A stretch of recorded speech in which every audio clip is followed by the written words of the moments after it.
All right, dear students, we are ready to start the session. So, I wish you all very good morning, and we are ready to start our session now. Yesterday, we did the vocabulary of chapter 16, and after ending the session, I checked and I came to know that chapter 16 we have already done, right? Chapter 16 जो था वो हम लोगों ने already कर लिया था. ठीक है, तो what you have to do now is कि just leave that vocabulary part, है ना. अगर आपने लिख भी लिया है वापस से, नो इश्यूज एट ऑल, और नहीं भी लिखा है तो no issues at all. No what you have to do is you have to focus on chapter number 18 now. ठीक है, चैप्टर नंबर 16 मेरी मिस्टेक की वजह से हम लोगों का वोकेबलरी वापस हो गया उसका. We have already done it, है ना, वो हमने ऑलरेडी कर लिया था. जबकि और वोकेबलरी नहीं किया था हम लोगों ने, चैप्टर एक्सप्लेनेशन किया था बेसिकली उस चैप्टर का, है ना. चैप्टर नंबर 16 का एक्सप्लेनेशन पार्ट हो चुका था, वोकेबलरी नहीं हुआ था पहले. So now we have done the vocabulary as well and the chapter explanation as well. तो chapter number 16 आपका पूरे तरीके से कवर हो चुका है अब. ठीक है, now we are moving to the chapter number 18 now. ठीक है, अब हम लोग चैप्टर नंबर 18 पे मूव कर रहे हैं. That is preposition. क्या होता है प्री? मतलब तो होता है बच्चों पहले. प्री मतलब क्या होता है? प्री मतलब होता है पहले, किसी भी चीज के पहले. और पोजीशन मतलब क्या होती है? उसका प्लेस. पोजीशन मतलब क्या होती है? उसकी प्लेस, कि इसकी प्लेस क्या है. तो that we are going to study basically कि क्या प्रीपोजिशंस होते हैं, but not in today's session. Today because today we will be discussing the today we will be discussing the vocabulary part only, and in tomorrow's session मतलब कल वाले session में हम लोग क्या पढ़ेंगे कि prepositions basically क्या होते हैं, कैसे यूज किए जाते हैं. राइट, चलिए तो सेशन की स्टार्टिंग करते हैं. वोकेबलरी पार्ट में फर्स्ट जो आ रहा है that is shelf. SHELF. Shelf basically क्या मीनिंग होता है शेल्फ का? Shelf means rack, RACK. ठीक है, तो डिफरेंट डिफरेंट शेल्फ होती है बच्चों. बुक शेल्फ हो सकती है, तो वो शेल्फ जिसमें बुक रखी जाती है. ठीक है, शूज की भी शेल्फ हो सकती है, आपके जो स्लीपर्स हैं फुटवियर्स की शेल्फ हो सकती है. ठीक है, आपकी क्लॉथ्स वगैरह की शेल्फ हो सकती है. तो shelf is basically what? Shelf is basically the rack where things are kept, जहां पे थिंग्स को रखा जाता है simply. Right, so that is something like that. Now next word we have is bush. Bush is a small plant. Whenever you go to gardens, ठीक है, जब आप गार्डन जाते हैं या किसी प्लेग्राउंड में आप जाते हैं तो you might have seen कि वहां पे बहुत छोटे छोटे से क्या हो गए हैं, प्लांट्स ग्रो कर गए हैं. आपने उनको ग्रो नहीं किया या किसी ह्यूमन बीइंग ने उनको ग्रो नहीं किया था, वो क्या हुए, रेन की वजह से ऑटोमेटिकली मींस नेचुरली ही वो क्या कर गए हैं, ग्रो कर गए हैं. Are you getting my point? What I am trying to say कि आपने उनको प्लांट नहीं किया था, वो नेचुरली रेन की वजह से ग्रो कर गए. उनको हम क्या कहते हैं? बुश कहते हैं. स्मॉल प्लांट जो कि ऑटोमेटिकली ग्रो कर चुका है. ठीक है, next one we have is basket. BASKET. Basket. Basket means what dear student? Basket means container. Basket का मीनिंग क्या होता है? कंटेनर होता है, यानी कि ऐसी चीज जिसके अंदर आप मतलब थिंग्स को यू कीप थिंग्स.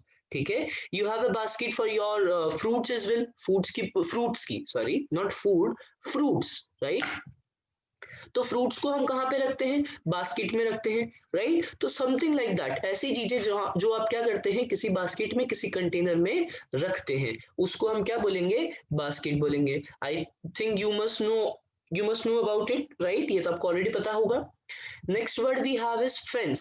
फेंस तो हमने कल भी डिस्कस किया था बेटा, चैप्टर नंबर 16 में भी ये वर्ड था और चैप्टर नंबर 18 में वापस से ये वर्ड आ गया है. तो फेंस मींस क्या होता है? बॉर्डर, किसी भी चीज की बॉर्डर, किसी प्लेग्राउंड की बॉर्डर, किसी बिल्डिंग की, किसी हॉस्पिटल की, किसी स्कूल की. ठीक है, उनकी जो बॉर्डर होती है उसको आप क्या कहते हो? उसको आप फेंस कहते हो. FENCE, उसको आप क्या कहते हो? फेंस कहते हो. ठीक है, चलिए next word we have is hiding. Hiding मतलब क्या होता है? किसी से छुपना. ठीक है, लेट सपोज क्या हुआ कि है ना, आज आपने कोई मिस्टेक कर दिया, आपसे कोई क्या हो गई, कुछ आपने कुछ ऐसी एक्टिविटी करी जो आपकी मम्मी को पसंद नहीं आई, और मम्मी ने क्या बोला कि शाम को पापा को आन दे, है ना, फिर मैं क्या करवाऊंगी, आपकी डांट पड़वाऊंगी उनसे. तो आपने क्या देखा कि जैसे ही 7 o'clock हुए, व्हाट यू थॉट कि भाई अब तो पापा आने वाले हैं, मैं क्या करता हूँ, मैं छुप जाता हूँ. तो आपने क्या किया? अपने आप को हाइड कर लिया. आपने अपने आप को हाइड कर लिया. हाइड मीन्स क्या होता है बच्चों? छुपा लेना. तो स्टॉप फ्रॉम बीइंग सीन, यानी कि देखा जाए उससे बच जाना, मतलब कोई आपको देख ना सके, ऐसा आपने अपने आप को कर लिया. या ऐसी प्लेस पे आप चले गए जहां आपको कोई नोटिस या कोई आपको देख नहीं सकता है. दैट मीन्स आपने अपने आप को हाइड कर लिया, आपने अपने आप को छुपा लिया. ठीक है, चलिए, next word we have is in, I N in. In means क्या होता है? इनसाइड। ठीक है, जनरली आपने देखा होगा टीचर यूज टू से in the class, put your pencil in your box, right, put your book in your bag. ठीक है, तो वहां पे मैम क्या बोल रही हैं? मैम अंदर रखने के लिए बोल रही हैं, इन करने के लिए बोल रही हैं, तो इनसाइड रखने के लिए बोल रही हैं। तो इन मतलब क्या होता है? इनसाइड, यानी कि अंदर। ठीक है, on, on is physically in contact and above. ठीक है, ये ब्रैकेट में लिख रहा हूँ बेटा मैं, एंड अबाउ।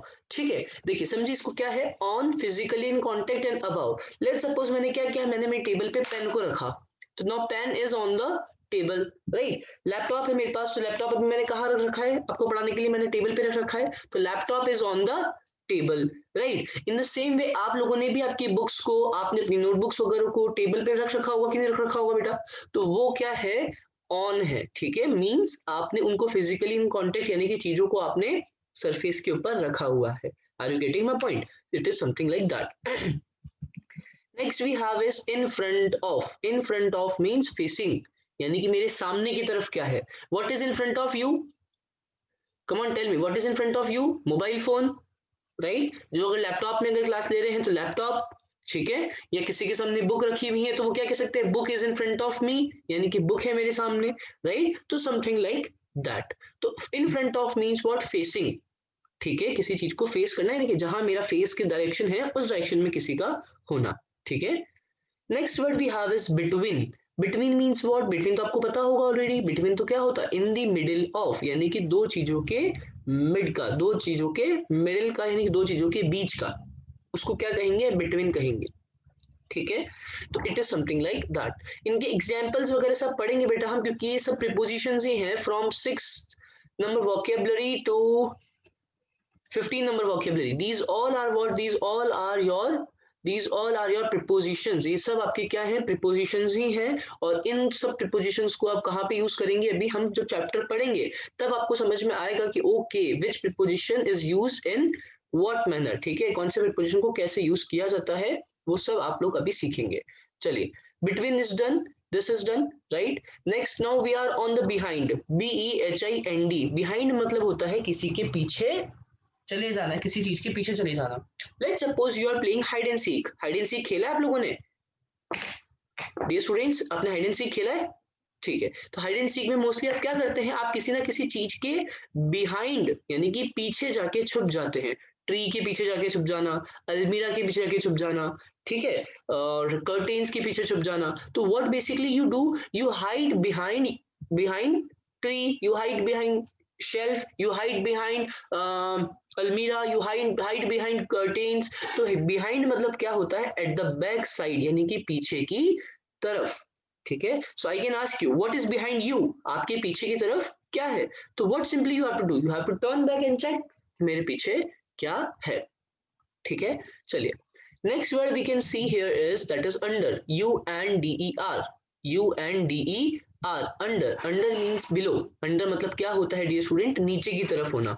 under means क्या होता है? नीचे की तरफ किसी चीज का होना। ठीक है, जैसे लेट सपोज मैंने क्या किया, मैंने टेबल के नीचे बुक रख दी है, तो व्हाट आई विल से?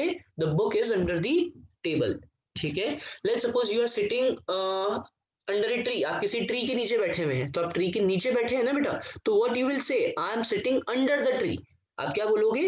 I am sitting under the tree. क्यों? क्योंकि आप ट्री के नीचे की तरफ बैठे हैं, अंडर की साइड बैठे हैं, नीचे की तरफ बैठे हैं। Near, near is, near means close by. Near तो आपको अच्छी तरह पता होगा, नियर मतलब तो पास में होता है। जो भी चीज मेरे पास में होगी उसके लिए मैं क्या यूज करूंगा? नियर यूज करूंगा। That means close by use करूंगा। क्या यूज करूंगा? Close by. Near means close by, यानी कि पास में होना। Next word we have is over, O-V-E-R, O-V-E-R, over means on top of, यानी किसी चीज के ऊपर की तरफ होना। अंडर मीन्स तो नीचे होता है, अंडर मीन्स नीचे होता है। ओवर मीन्स अबाव होता है, यानी कि किसी चीज के ऊपर होना। ठीक है, अबाव मीन्स क्या होता है? अबाव मीन्स अपॉन, यानी कि ऊपर ही होता है। Over and above are very much similar. इनको, इनका डिफरेंस क्या होता है? That we will understand in the chapter explanation part. Otherwise vocabulary के अकॉर्डिंग तो ये ऑलमोस्ट ऑलमोस्ट सेम ही होते हैं। Over means also on top of and above also means upon. ठीक है, ओवर मीन्स भी क्या होता है? उसके ऊपर होना, अबव मीन्स भी क्या होता है, अपॉन यानी कि ऊपर की तरफ होना। Around means on every side, around means हर एक और, ठीक है। तो अराउंड मीन्स क्या होता है, चारों तरफ, ऑन एवरी साइड, ठीक है। There is tree around our house, है ना, हमारे घर के चारों तरफ क्या है, अराउंड अवर हाउस मीन्स हमारे घर के चारों तरफ ट्रीज हैं, ठीक है। There are trees around our school, हमारे स्कूल के चारों तरफ क्या है, ट्रीज हैं। तो something like that. So what we have done here is we have understood the vocabulary part. Now prepositions is something like that which we need to understand one by one and in very depth, ठीक है। अभी तो आप second class में ही हो, ये आप बड़े हो जाओगे तब भी आपके आएंगे। when you go to fourth fifth six seventh, even आप एट तक जाएंगे तब भी आपके प्रिपोजिशंस वहां पे आपकी हेल्प करेंगे, ठीक है। तो आपको क्या करना है, अभी तो सिर्फ इनके जो बेसिक मीनिंग मैं आपको बता रहा हूँ वो आपको लर्न करने हैं, और जो रिमेनिंग पार्ट है वो चैप्टर एक्सप्लेनेशन में मैं आपको कल समझा दूंगा, ठीक है। Thank you everyone for attending the session, bye bye, have a great day.